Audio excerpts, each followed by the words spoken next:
잡지사에서 마음의 화평이란 제목으로 유명 인사들의 특집 기사를 썼습니다.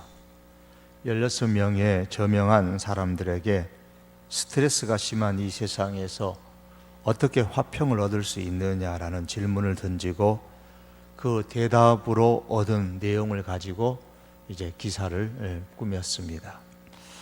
어떤 사람은 개 2마리를 데리고 들판을 함께 산책하면서 화평을 얻는다고 했습니다.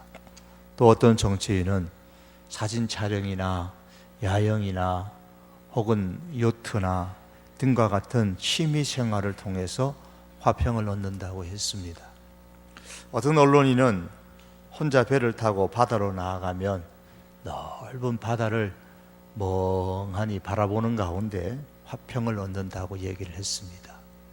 어떤 학자는 화평을 얻기 위해서 발걸음 속도를 바꾸기도 하고 상황을 바꾸려고 힘썼다고 말했습니다. 또 어떤 사람은 가족들과 함께 조용한 곳을 찾아가서 자주 침묵을 도모함으로써 화평을 얻으려고 했다고 했습니다. 16명의 사람들 가운데 화평을 구하는 일이 쓸데없다고 생각하는 사람은 한 사람도 없었습니다. 저마다 화평을 얻으려는 방법은 달랐지만 모두 다 자기가 좋아하는 어떤 환경에 의존하여서 마음의 평화, 화평을 얻으려고 애썼습니다. 이 사람이라는 존재는 먹고 사는 의식주의 문제가 좀 해결되고 나면 그 다음에 추구되는 것 중에 대표적인 것이 바로 마음의 평화입니다. 삶의 질을 높여야 되겠다. 의식주 문제가 해결되어졌을 때 나타나는 현상 중에 하나는 삶의 질입니다. 어떻게 하면 삶의 질을 높일 것인가? 결국 그리고 그 삶의 질의 결론으로 가면 그 삶의 질을 높임으로 인해서 마음의 화평을 얻는 것, 이것이 사람들의 일반적인 경향입니다. 그런데 성경은 진정한 화평을 얻을 수 있는 궁극적이고 다양한 그리고 유일한 방법은 하나님과의 올바른 관계를 맺는 데 있다라고 말씀합니다. 하나님과의 올바른 관계를 통한 이 화평은 오직 칭의, 즉 의롭다 하심이라는 은혜를 받았을 때에 주어지는 하나님의 선물입니다. 우리가 칭의다 혹은 의롭다 하심, 의인됨, 여기에 대해서 우리가 깊이 경험하려면 먼저 죄에 대하여서 생각을 해야 됩니다. 왜냐하면 죄는 하나님과의 관계를 깨트리는 근본적인 요소로서 화평을 깨트리기 때문입니다. 죄를 지으면 일반적으로 죄에 대한 책임과 비참함이 따라오게 되어져 있습니다. 먼저 죄를 지으면 법적인 책임이 있죠. 이를 죄책이라고 합니다. 대통령이라도 개인적인 죄를 지으면 거기에 대한 책임이 따라옵니다. 그래서 그 죄책이 있기 때문에, 죄에 대한 책임이 있기 때문에 그 죄에 대한 재판을 받습니다. 재판을 받아서 감옥에 가게 되면 아무리 부자라도, 아무리 권력을 가지고 있던 사람이라도 죄수복을 입고 있어야 됩니다. 대통령이 죄를 지어 죄수복을 입고 있고 감옥에 갇혀 있으면 어때요? 비참하죠. 이 비참함이 곧 오염이라고 말합니다. 오염. 그래서 죄를 지으면 죄에 대한 책임이 있고 비참함, 죄로 말미암는 오염이 있습니다. 물론 그 죄의 오염은 전적인, 일전에 오래전에 말씀드렸습니다. 전적 부패와 전적 무능력을 의미하는 겁니다. 죄의 오염됨으로 말미암아 인간은 전적으로 부패하게 되고 전적으로 무능력하게 되어졌다고 했습니다. 그런데 이 죄에 대한 책임을 제거해 주는 것을 우리는 칭의라고 말합니다. 죄로 오염된 인간은 전적으로 부패하고 전적으로 무능력한 상태에 있습니다. 따라서 스스로의 힘으로는 죄의 그 비참함에서, 죄책에서 벗어날 수가 없습니다. 감옥에 있는 사람치고 스스로 자기 힘으로 죄수복을 벗고 당당하게, 정당하게 감옥에서 나올 수 있는 사람은 아무도 없습니다. 이처럼 죄로 인해서 자아가 전적으로 부패하고 무능력한 상태에 있는 이상 사람은 결코 자신의 힘으로 죄를 제거할 수가 없습니다. 성경은 로마서 3장 20절에서 말씀하기를 율법의 행위로 그의 앞에, 하나님 앞에 의롭다 하심을 얻을 육체가 없나니 율법은 죄를 깨달음이니라 하고 했습니다. 하나님 앞에서 의롭다 하심을 얻을 육체가 없다고 했습니다. 왜냐하면 그 죄책 때문입니다. 그리고 죄의 오염 때문입니다. 다시 말해서 우리는 법원이나 경찰서에 우리의 전과 기록은 혹시 없을지 모르지만 천국 법정에서는 전과가 다 기록되어져 있는 죄인들이라는 말씀입니다. 자신이 죄로 말미암아서 얼마나 부패하고 무능력한 존재인가를 깨닫는 사람일수록 의롭다함, 죄를 제거해 주시는 이 의롭다함, 그 칭의의 은혜가 얼마나 좋은 것인가를 깨달을 수가 있습니다. 어떻게 자신의 이 전적인 부패와 무능력을 깨달을 수 있을까요? 그것은 말씀을 통해서입니다. 율법으로는 죄를 깨달음이니라 그랬습니다. 말씀이라는 거울 앞에서 자신을 들여다볼 때에 성령의 역사로 말미암아서 자신의 본래의 죄된 모습을 발견할 수가 있습니다. 이 말씀의 역할은 죄를 깨닫게 할 뿐만 아니라 의롭게 된 사람이 또한 어떻게 살아야 하는지에 대한 삶의 방향을 제시해 주는 역할을 합니다. 그러므로 말씀 앞에 서는 사람만이 자신이 죄인인 것을 깨달을 수 있고 의롭다 하시는 하나님의 은혜의 풍성함을 경험할 수가 있는 것입니다. 죄수복을 입고 감옥에 있는 사람이 자신의 죄수복을 스스로 벗을 수 없다면 그럼 어떻게 해야 죄수복을 벗을 수가 있습니까? 내가 죄인인 것을 알았습니다. 내 스스로는 내가 지금 입고 있는 이 죄수복을 벗을 수 없다는 사실도 이제 깨달았습니다. 어떻게 해야 그러면 이 죄수복을 벗을 수 있을까요? 감옥 밖에서 누군가가 죄에 대한 책임, 그 사람의 죄에 대한 책임, 즉 죄책을 제거해 주어야만 가능합니다. 누가 죄수복을 벗겨줄 수 있는가요? 욥기에서 보면 욥은 인간 실존에 대한 근본적인 질문을 이렇게 던졌습니다. 인생이 어찌 하나님 앞에 의로우랴? 인생이 어떻게 하나님 앞에 의로우랴? 인간은 스스로 자기가 입고 있는 그 죄수복을 벗을 수 없다는 말이죠. 욥의 친구인 빌닷은 이렇게 말합니다. 그런즉 하나님 앞에서 사람이 어찌 의롭다 하여 여자에게서 난 자가, 즉 사람이 어찌 깨끗하다 하랴라고 했습니다. 사람이 어찌 하나님 앞에서 깨끗하다고 할 수 있느냐? 빌닷은 사람은 구더기와 벌레와 같기 때문에 자신의 이러한 목적, 죄수복을 벗을 수 있는 이 목적을, 즉 의롭게 될 수 있는 이 목적을 달성할 수 없다라고 그렇게 결론을 지었습니다. 칭의는 이런 말씀들이 보여주는 바와 같이, 이런 사람들의 고백과 같이 자기 스스로 죄책을 제거함으로써 의롭다함을 얻을 수가 없습니다. 이 칭의는, 즉 의롭다함은 오직 하나님의 권한입니다. 로마서 8장 33절 말씀에 의롭다 하신 이는 하나님이시니 그랬습니다. 하나님만이 우리를 의롭다고 할 수가 있습니다. 하나님만이 우리의 죄책을 제거해 줄 수 있고 하나님만이 우리가 입고 있는 이 죄수복을 벗겨 주실 수가 있습니다. 그러나 오해는 하지 말아야 됩니다. 하나님은 악을 선이라고 부르실 수가 없으십니다.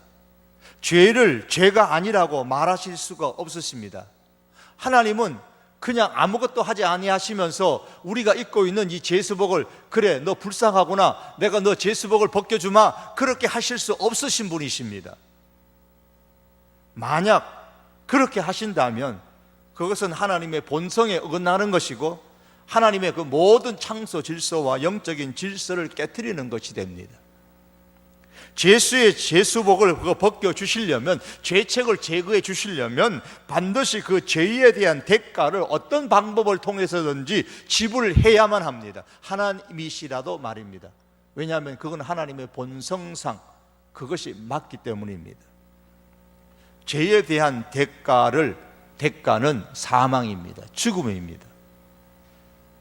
사랑의 하나님께서 죄수의 죄수복을 벗겨줄 방법을 찾으셨습니다. 그 방법은 곧 자신이 죄의 값인 죽음을 당하는 것이었습니다. 그냥 죄수복을 벗겨줄 수가 없습니다. 죄의 값을 지불해 놓고 나서 죄수복을 벗겨주는 겁니다. 그래야 정당한 겁니다. 그래서 하나님께서는 예수 그리스도를 통해서 죄의 값인 죽음을 당하게 하시고 우리가 입고 있는 죄수복을 벗겨주신 것이죠. 성경은 디도서 2장 14절에서 이것을 이렇게 말합니다. 그가 우리를 대신하여, 즉 예수님이 우리를 대신하여 자신을 주심은 모든 불법에서 우리를 속량하시고, 즉 우리를 죄책에서 우리의 죄책을 제거해 주시고, 죄수복을 입고 있는 우리의 이 죄수복을 벗겨주시고, 우리를 깨끗하게 하사 오염된 것을 다 씻어주시고, 즉 전적인 무능 상태, 전적인 부패 상태를 제거해 주시고, 선한 일을 열심히 하는 자기 백성이 되게 하려 하심이라. 이 땅에 오신 하나님, 즉 예수님은 죄수가 받아야 할 죄의 값을 대신 치르셨습니다. 그 결과 죄인들은 이제 죄수복을 벗게 되고 감옥에서 나올 수 있게 되었습니다. 그러므로 더 이상 경찰을 만나더라도 두려워할 필요가 없습니다. 여러분, 죄를 지은 사람이 경찰을 저 멀리서 차만 봐도 겁이 나는데, 일단 감옥에 갔다가 이제 죄수복을 입고 있고 때가 되어 죄수복을 벗고 감옥에서 나온 사람은 경찰을 만나더라도 두려워할 필요가 없죠. 성도인 우리는 예수 그리스도로 말미암아서 이제 죄책이 제거되고 죄의 오염이 제거되어졌기 때문에 이 죄를 우리에게 유발시키는 그런 악한 자들을 만나더라도 우리는 두려워할 필요가 없다는 말입니다. 성도인 우리는 우리 자신에게 말씀에 근거해서 자주 우리 스스로에게, 내 자신에게 매일마다 반복해서 우리는 이렇게 말해야 됩니다. 두려워하지 말아라. 너 두려워하지 말아라. 너는 이미 죄수복을 벗었다. 더 이상 감옥에 갇혀 있지 않다. 경찰을 겁내지 말라. 오늘 하루를 살아갈 때에 겁내지 말고 살아라. 우리는 이렇게 스스로에게 말할 수 있어야 됩니다. 자주 반복해서 이 사실을 우리가 기억해야 담력이 생기고 신분과 지위에 합당한 자유를 누리고 마음의 화평을 누리며 살아갈 수가 있습니다. 우리를 대신하여 죄값을 지불하신 예수님은 결코 그 마음이 바뀌지 않습니다. 성경은 말씀하기를 자기를 힘입어 그리스도를 힘입어 하나님께 나아가는 자들을 위하여 온전히 구원하실 수 있으니 이는 그가 항상 살아계셔서 그들을 위하여 간구하시기 때문이라 그랬습니다. 예수님께서는 결코 우리의 죄책을 제거하시고 우리가 입고 있는 죄수복을 벗겨주셨다는 이 사실에 대해서 결코 후회하지 아니하십니다. 그리고 죄수복을 입은 자로서 우리가 살아갈 수 있도록 지금도 우리를 위해서 기도하신다고 말씀하셨습니다. 이러한 주님의 사랑에서 아무것도 끊을 것이 이 세상에는 없습니다. 세상에 어떤 환난도 끊을 수 없으니까 염려하지 말고 우리가 살아가야 됩니다. 이것을 좀 딱딱하게 표현해서 이렇게 말합니다.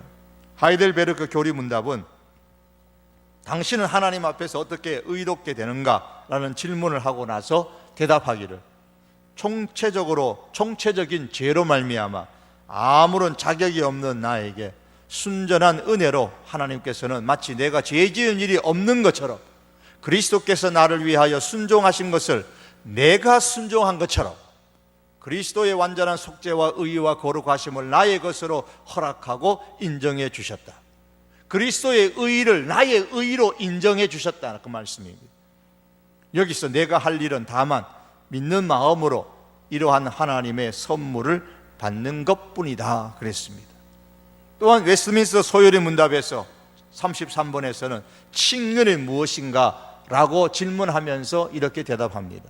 칭의는 하나님이 값없이 주시는 은혜의 행위로서 우리에게 전가되고 우리가 오직 신앙으로 받은 그리스도의 의로 말미암아 하나님께서 우리의 모든 죄를 사하시고 자신이 보시기에 우리를 의롭다고 인정하시는 것이다.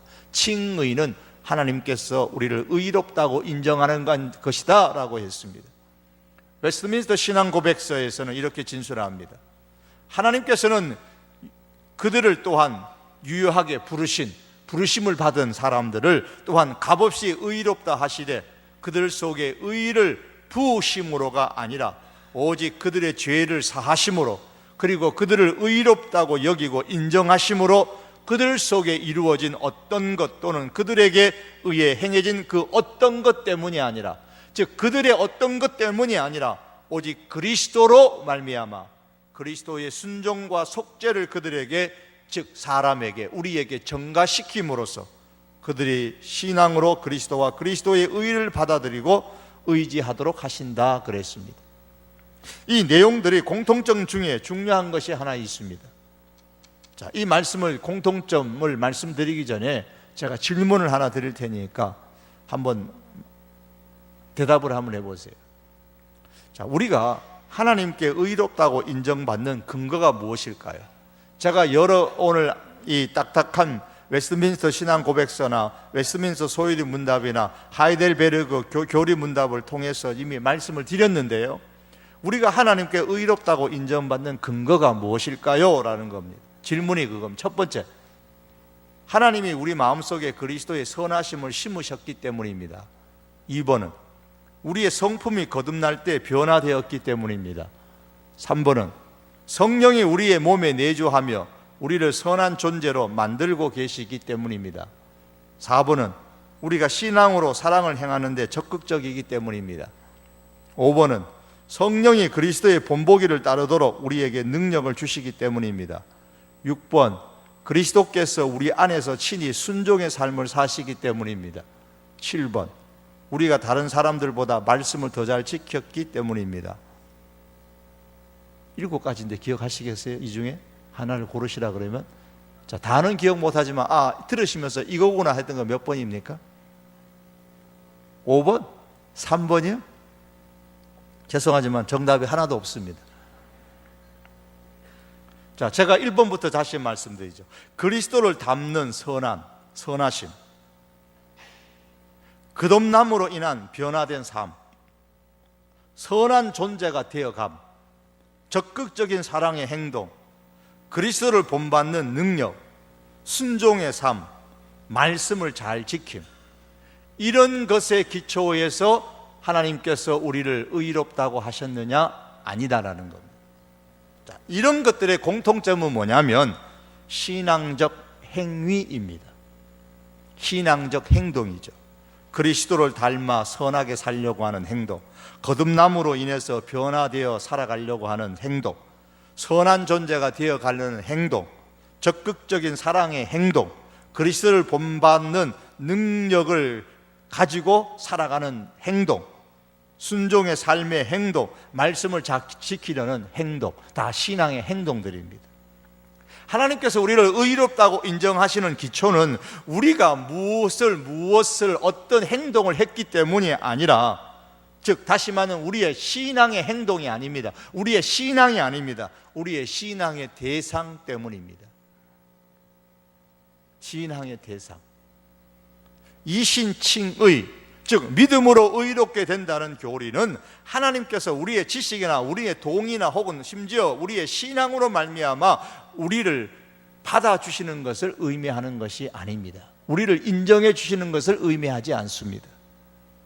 신앙이 때로는 빈약한 기초 위에 서 있을 수가 있습니다. 어떤 때는 충분한 단단한 기초 위에 우리의 신앙이 서 있을 수도 있습니다. 때로는 신앙은 적절한 어떤 위치에 있게 만들 수도 있고, 때로는 이 신앙이 잘못된 방향으로 가고 있을 때도 있습니다. 우리의 신앙에 기초해서 하나님께서 우리를 의롭다고 하시는 것이 결코 아닙니다. 만약에 여러분 자신의 신앙 때문에, 신앙에 기초해서 하나님께서 나를 의롭다고 인정하신다 그러면, 나를 의롭다고 인정하시는 그 하나님은 늘 수시로 그 마음이 변하지 않을까 싶어요. 내 신앙이 정말 단단한 반석 위에 서 있는 것처럼 서 있을 때는 그래, 너 신앙을 보니까 너는 의롭다 하심을 내가 인정한다 라고 하고, 내 신앙이 좀 침체되고 내 신앙이 좀 잘못되어 가는 방향으로 나간다면 너 신앙 지금 너무 침체되어져 있고 너 신앙이 지금 잘못된 방향으로 가고 있구나, 너의 삶이 지금 신앙과 일치하지 않잖아, 그러면 내가 너를 의롭다고 한 거 그거 취소한다, 지금은 아니다. 자꾸 변동이 있을 거 아니에요. 하나님께서 우리를 의롭다고 인정하시는 기초는 우리의 신앙의 대상 그리스도에게 있는 겁니다.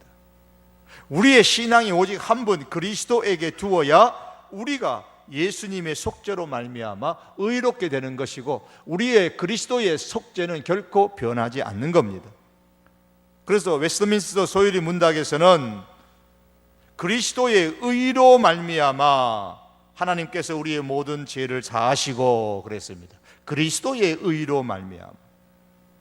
하이델베르크에서는 뭐라고 말씀했습니까? 그리스도께서 나를 위하여 순종하신 것을 내가 순종한 것처럼 여겨준다 그랬습니다.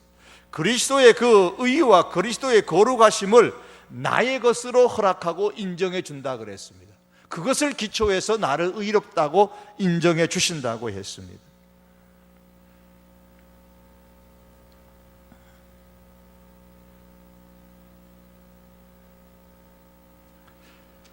우리가 그러면 의롭다함을 받았는데, 그렇다면 믿음이라는 것은, 신앙이라는 것은 무슨 역할을 하는 것일까요? 내 신앙에 기초하여서 내가 의롭다함을 받은 것이 아니라면 내 믿음이라는 것, 내가 믿는 이 믿음이라는 것, 신앙이라는 것은 의롭다함을 받는 데에서 어떤 역할을 하는 것이냐 그 말입니다. 결론부터 말씀드리면, 즉 의롭다 하심을 받음에 있어서의 우리의 신앙은 유일한 수단이 되는 겁니다. 통로가 되는 겁니다. 사도행전 13장 39절에 보면 그리스도를 힘입어 믿는 자마다 의롭다 하심을 얻는다 그랬습니다. 이 말씀에 의하면 믿는 자마다 의롭다 하심을 얻는다. 믿는 자, 믿어야 의롭다 함을 얻는다. 이 말씀을 그냥 겉으로 보면, 얼핏 보면 믿음이라는 조건이 있어야만 믿는 자마다 의롭다 하심을 얻는다고 했으니까 이 믿음이라는 조건이 있어야만 의롭다 하심을 얻을 수 있는 것처럼 그렇게 보입니다. 그러나 자신의 능력으로 행한 이 믿음이, 신앙이 죄인이 의롭다 하심을 얻기 위해 만족시켜야 되는 조건이라면, 죄인이 의롭다 함을 받는 데 있어서 내 믿음이 조건이 된다면 의롭다 하심을 받은 사람은 아무도 없을 것입니다. 왜냐하면 예수님을 믿기 이전까지 사람은 어느 누구도 전적인 부패와 전적인 무능력 상태에 있기 때문에 그 누구도 복음을 믿거나 예수님을 신뢰할 만한 어떤 능력도 자기 안에 갖고 있지 않기 때문에 그렇습니다.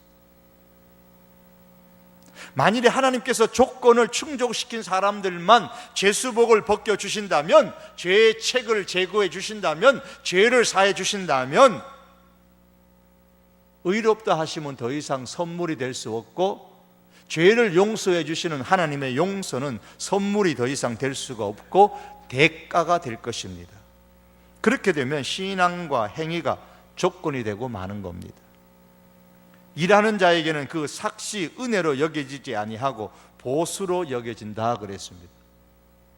우리의 행위가, 우리의 신앙이라는 것 자체가 조건이 되어져서 우리가 의롭다 하심을 받는다면, 의롭다 하심, 칭의라는 것은 은혜가 아니라 대가가 되어지는 겁니다.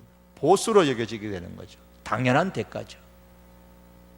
루터는 그리스도에 대한 신앙을 갖기 전에 로마 카톨릭 교회 사제로서의 자신의 공적을 자랑했습니다. 결국 오랜 갈등을 겪은 후에 비로소 그는 의인은 행함에 대한 보상이 아니라 선물이다라는 사실을 깨달았습니다. 내가 무엇 어떤 신앙적인 행동을 했다고 해서 그에 따르는 보상으로 주어지는 것이 칭의, 의롭다 하심이 아니다.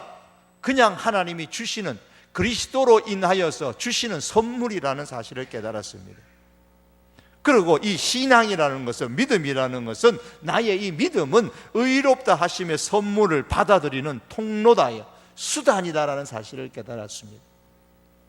그래서 성경은 믿음으로 혹은 믿음으로 말미암아 이렇게 사용하고, 믿음 때문에 의롭게 된다 그렇게 말씀하지 않습니다. 믿음 때문에 의롭게 되는 것이 아니라 믿음으로 혹은 믿음으로 말미암아 그렇게 우리가 의롭게 되었다고 말씀합니다. 여러분, 왕이 백성들을 이제 시찰하다가 어느 백성이 고개를 꼭 숙이고 있는데 그 왕이 요만한 금덩이 하나를 이 백성에게 주면 이 백성이 그걸 받습니다. 이 사람이 그걸 받아요. 그러면 그 금덩이는 누가 준 거예요? 왕이 준 거죠. 왕이 줬는데 어떤 방법을 통해서 자기 것이 되었죠? 자기가 왕이 줄 때에 손을 내밀어 받았습니다. 그래서 자기 것이 되었습니다. 손을 내밀어 받는 것, 자기 손이 통로가 되어져서 그 금덩이를 받았어요. 바로 믿음은 바로 그것입니다. 손을 내미는 것과 같은 통로가 되는 겁니다. 그러므로 이 칭의는 우리가 행하는 일이 아니라 오직 예수님께서 우리를 위하여 행하신 그 일에 기초가 주어져 있습니다.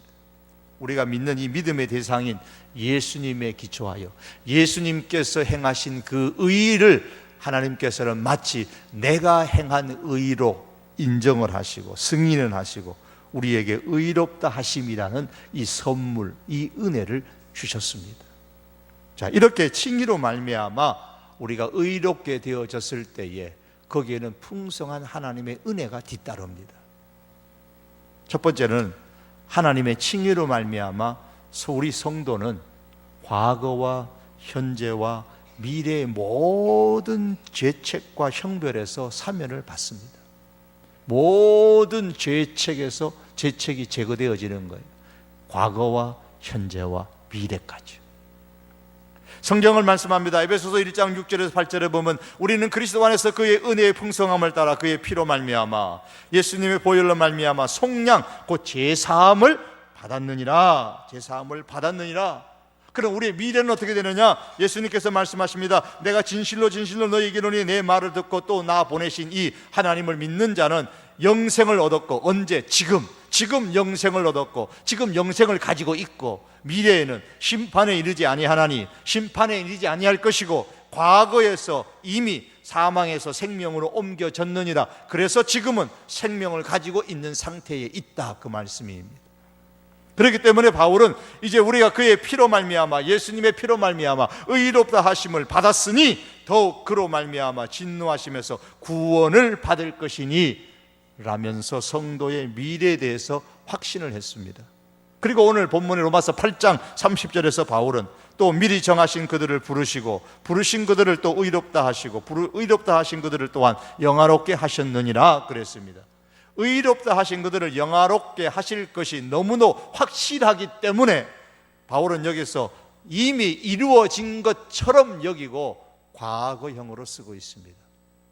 이미 의롭다 하심을 받은 사람은 영화롭게 하나님께서 하실 것을 확신하기 때문에 이미 이루어진 것으로 여기고 영화롭게 하셨느니라 이렇게 표현했습니다.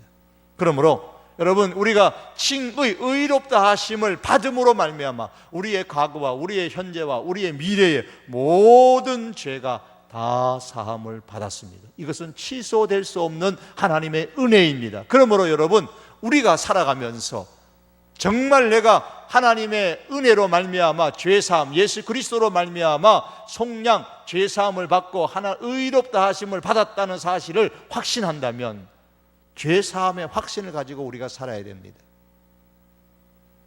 이미 죄수복을 벗었습니다. 그러므로 서두에 말씀드린 것처럼 이장 더 이상 죄를 고발하는 존재인 이러한 악한 존재에 대해서 겁내지 말고 그들을 대적할 수 있어야 됩니다. 또한 칭의는 성도와 그리스도를 법적으로 연합시키십니다. 신앙으로 말미암아 우리들은 법적으로 이제 그리스도 안에 있는 존재가 되어졌습니다. 그리스도 안에 있는, 의롭다 하심을 받은 모든 사람들은 이미 그리스도 안에 있는 존재입니다. 이것이 얼마나 중요한 것이냐면 우리가 이미 법적으로 그리스도 안에 있기 때문에 우리는 영광 속에 계시는 예수 그리스도의 모든 재산의 상속자로 참여하게 되는 겁니다. 예컨대 왜 한 외국인이 한국인으로 귀화했을 때에 그는 외국인으로서 누릴 수 없었던 한국 국민으로서 많이 누릴 수 있는 모든 고난을 누릴 수 있게 될 것입니다. 그리스도 안에 있다는 것이 바로 이와 같은 겁니다. 우리가 그리스도 밖에 있었을 때는, 의롭다 하심을 받기 이전에는 그리스도 안에 있는 것들을 내 것으로 누릴 수 없었지만, 의롭다 하심을 받음으로 말미암아 이제는 그리스도 안에 있는 모든 것들을 누릴 수 있는 권세가 우리에게 주어졌습니다. 그러므로 여러분, 의롭게 됨의 은혜의 선물을 받은 우리는, 사람은 항상 축복으로 받은 이 의인의 이 지위를 감사함으로 받아들이고 살아야 됩니다. 나를 의롭다 하여 주신 하나님의 그 은혜, 그리스도의 그 속죄함에 대하여 우리가 늘 감사하며 살아야 됩니다. 더 나아가서 그리스도 안에서 누리게 될, 장차 누리게 될 하늘의 것들을 우리가 주목하고 예수 그리스도를 바라보며 사셔야 됩니다. 땅의 것에 우리가 집착하지 아니하고 하늘의 것에 우리가 주목하고 그것을 바라보며 살아가야 됩니다. 칭의의 선언을 통해서 하나님께서는 또한 우리 성도를 구원받은 자신의 가족의 일원으로 편입시키셨습니다. 이 또한 하나님이 주신 칭의로 말미암아 주신 하나님의 풍성하신 은혜의 하나입니다. 다시 말하면 하나님은 성도에게 하나님의 자녀가 되는 권세를 주셨습니다. 고아를 양자로 맞이한 부부는 혹 이를 무효화시키는 일이 일어날 수도 있다고 합니다. 하지만 한번 하나님의 가족으로 편입시키신 하나님께서는 이를 결코 어떤 경우에도 무효화시키지 않으십니다. 하나님의 가족의 일원이 되었기 때문에 이제는 성도인 우리는 결코 무효화시키지 않는 구원의 확신을 가져야 돼요.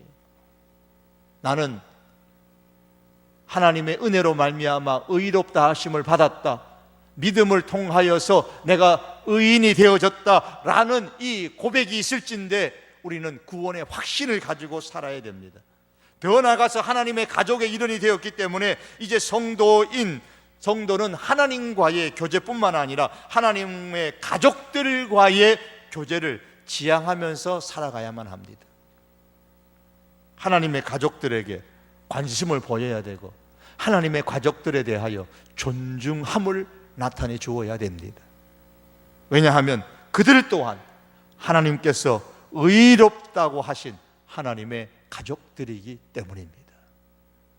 부모는 형제들이 서로 화목하게 지내기를 바랍니다. 이러한 마음이 곧 우리를 하나님의 가족으로 삼으신 하나님의 마음이에요. 이렇게 칭의로 말미암아 죄책에서 벗어나게 되고 그리스도 안에 있게 되고 하나님의 가족, 하나님의 자녀가 되었기 때문에 의롭다함을 인정받은 우리는 이제 하나님과 더불어서 화평을 누리며 살 수 있게 되어졌습니다. 오늘 로마서 5장 1절 말씀에 그러므로 우리가 믿음으로 의롭다 하심을 받았으니 그 결과로 우리 주 예수로 말미암아 하나님과 화평을 누리자 그랬습니다. 우리 성경에는 화평을 누리자 이래서 권하는 형태로 기록되지만 본래의 의미는 화평을 가지고 있다라는 그런 의미입니다. 믿음으로 의롭게 되어졌기 때문에 우리는 하나님과 더불어 화평을 이루고 있다는 말씀입니다. 하나님과의 화평은 관계의 문제입니다. 관계의 문제. 하나님과의 관계가 화평의 관계로 회복되어졌을 때에 이것은 단순히 내 인생에 허물어진 한 부분이 회복되는 것이 아니고 내 인생의 전부가 회복되는 것입니다. 반면에 하나님과의 관계가 깨어지는 상태에 있으면 내 생애의 한 부분을 잃어버리는 것이 아니라 전부를 잃어버리는 것이 됩니다. 예컨대 누가복음 15장에 아버지의 집을 나간 탕자의 비유를 한번 생각해 보십시오. 그가 아버지의 집을 나감으로 인해서 스스로 아버지와의 관계를 깨트렸습니다. 그 결과 그의 생애는 실패로 끝났습니다. 돼지먹이를 먹으면서 생명을 하루하루 연장시켰습니다. 하나님 아버지와의 관계가 깨어졌을 때에 인간에게 주어지는 결과가 이렇게 비참하다는 것을 보여주는 말씀입니다. 그러나 그가 아버지의 집으로 돌아왔을 때에 아버지가 그를 아들로 맞이하고 여전히 아들로 인정해 주심으로 인해 가락지를 끼워 주십니다. 그의 아버지와의 관계 평화가 화평이 이루어졌습니다. 더 정확히 말하면 탕자는 더 이상 탕자가 아니라 아버지의 귀중한 아들이요, 이제는 아버지를 아버지라고 부를 수 있게 되어졌습니다. 그 아버지와의 관계가 회복되어졌을 때에 그는 말할 수 없는 화평의 삶을 누리게 됩니다. 그는 아버지를 잃음으로 그의 인생의 모든 것을 잃었지만 아버지의 관계가 회복됨으로 인하여 그의 인생의 모든 것을 회복했습니다. 사랑하는 성도 여러분, 의롭다 하심을 입은 사람은 하나님과의 관계가 회복되어 화평의 삶을 살게 됩니다. 이것이 우리 성도에게 주어지는 놀라운 축복입니다. 오늘 밤 이 세상을 떠난다고 할지라도 하나님과의 화평의 관계에 있는 사람은 안심하고 편하게 잠잘 수가 있습니다. 사도행전에 보면 바울과 실라가 전도하다가 감옥에 갇혔을 때에 그가 감옥에서 한 행동이 무엇입니까? 바울과 실라가 기도하고 하나님을 찬미하며 제수절이 듣더라. 그 고통 속에서도 감옥에 있으면서도 하나님을 찬미하고 기도했습니다. 그들의 마음이 평화롭다라는 말씀입니다. 비록 감옥 안에 있었지만은 감옥이 그들의 마음에 있는 화평을 가둘 수는 없었다라는 말씀입니다. 지구의 종말도 내 개인의 종말도 세상의 어떤 역경도 우리의 하나님과의 화평한 이 마음을 빼앗아 갈 수가 없습니다. 심지어 우리가 힘든 환경으로 인하여서 하나님과의 화평을 느끼지 못한다 할지라도 그렇다고 해서 하나님과 더불어 누리는 화평이 결코 소멸되는 것이 아닙니다. 아이와 아버지가 함께 손을 잡고 있는데 아이가 손을 놓는다고 해서 손이 떨어지는 게 아닙니다. 왜냐하면 아버지가 아이의 손을 붙잡고 있기 때문입니다. 이처럼 하나님께서 우리와 화평을 이루셨기 때문에, 그리스도의 의로 말미암아 하나님과 화평을 이루셨기 때문에 하나님과의 화평, 우리와의 하나님과의 화평은 결코 깨어지지 않습니다. 그럼에도 불구하고 여러분, 힘든 환경 때문에 하나님과의 화평을 느끼지 못한다면 빨리 하나님의 도움을 기도로 간구하시기 바랍니다. 성경은 말씀합니다. 오직 모든 일에 기도와 간구로 너희 구할 것을 감사함으로 하나님께 아뢰라. 그럼 어떤 결과가 일어납니까? 모든 지각에 뛰어난 하나님의 평강이, 하나님의 화평이 그리스도 예수 안에서 너희 마음과 생각을 지키시리라. 하나님과 우리 사이에 맺어진 이 화평의 관계가 회복되어진다고 우리가 경험하고 느끼게 된다고 말씀하고 있습니다. 어떤 환경 가운데서도 하나님과의 화평을 느끼지 못할 때 우리가 기도를 통해서 끊임없이 하나님께서 우리에게 이미 주신 이 하나님과의 화평을 누리고 경험하면서 살아갈 수 있는 하나님의 사람들이 될 수 있기를 주님의 이름으로 축복합니다. 기도하시겠습니다. 하나님 아버지, 세상의 그 어떤 방법을 통하여, 행동을 통하여 우리가 화평을 유지하며 살아갈 것이 아니라 무엇보다도 하나님과의 관계의 회복을 통하여 하나님께서 주시는 이 칭의를 통하여 의롭다 하심의 이 은총을 통하여서 하나님과의 관계가 우리가 회복되어졌음을 믿고 이 하나님과의 관계, 화평의 관계를 끊임없이 유지하며 저희들이 살아갈 수 있는 은혜를 허락하여 주시옵소서. 주님, 어떤 환경 속에서도 하나님과 우리의 화평이 깨어지지 않음을 확신하면서 주여, 우리가 이 화평을 느끼지 못할 때에 하나님 앞에 기도함으로 나아감으로 하나님의 화평이 우리의 마음을 지키시는 놀라운 은혜가 있게 하여 주시옵소서. 예수님의 이름으로 기도하옵나이다. 아멘.